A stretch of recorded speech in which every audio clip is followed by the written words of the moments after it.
we have some amazing talent.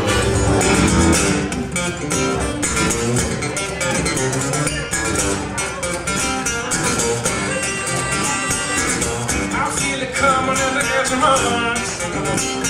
I don't know why, and I don't know how.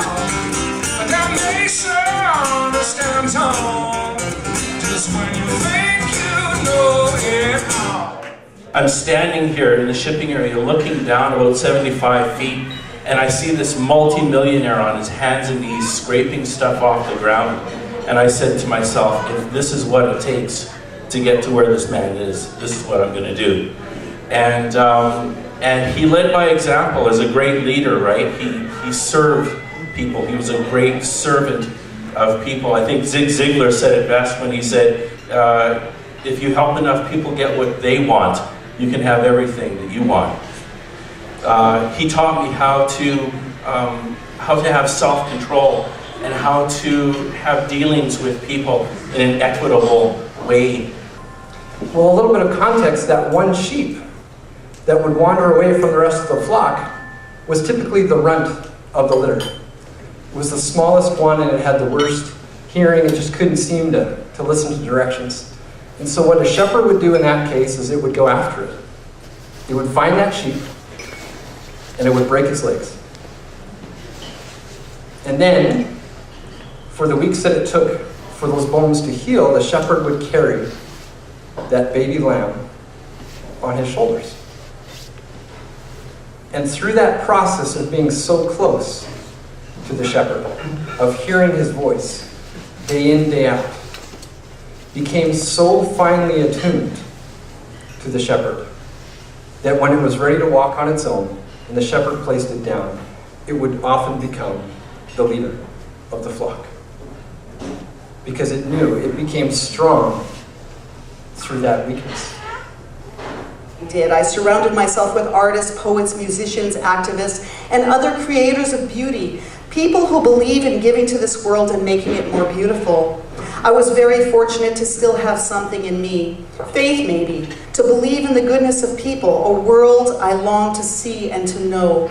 Because early on I had a hunger for understanding, the need to know that goodness existed in this world. I read books about it, talked to people from around the world, and became almost addicted to volunteering in the community so I could hear the stories, have the life experience that would show me that people were good. I have been on the news, and when I've been on the news, I look like this. And I'm usually crying and trying to explain why my son ended up in the river requiring a flotilla of volunteers because he jumped into the river at the Forks. And so, even though I look inadequate most of the time, when I'm with Noah right now, he's 6'2", he's a beautiful boy.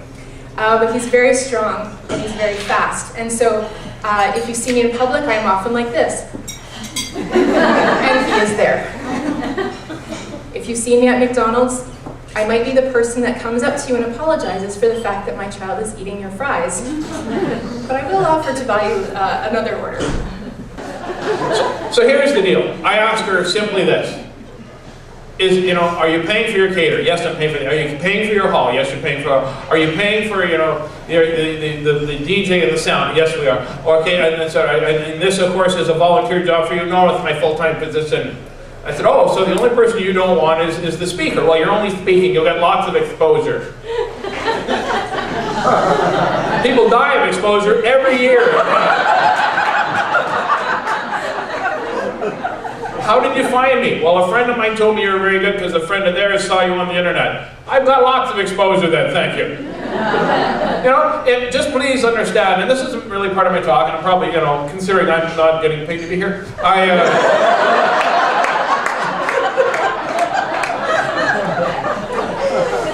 just understand, if you have a charity and we say no, it's not because we don't want to or we're mean, it's just sometimes we can't. That's just all I want you to do. Just understand that we can't, because it's very hard to pay my mortgage with insulated cups, pens, and shirts. And applause. Right? What's the most beautiful, loving, or kind thing you can do? Thank you so much for coming. As usual, I'm Stephanie Staples, encouraging you to live your life unlimited.